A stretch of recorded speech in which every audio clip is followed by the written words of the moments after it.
Sen Gürden hızlısın mıydı? Oralı. Şimdi neredesin? Şimdi neresi? Nari kulağımda. Eşi balıkla otur abi. Olmadı mı ki? Hey, Oralı. Sen buradan şöyle birisi.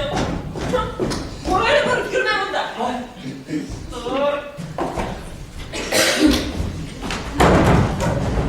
Ya bu aslanı. Girmem. İyileştirme.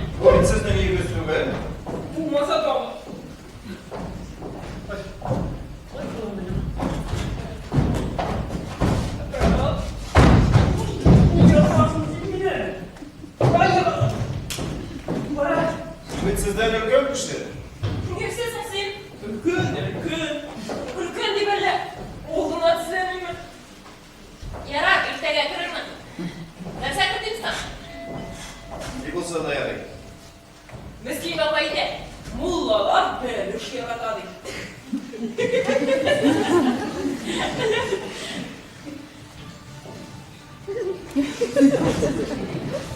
Aşağıdan sonra okudurma, doğamıyoruz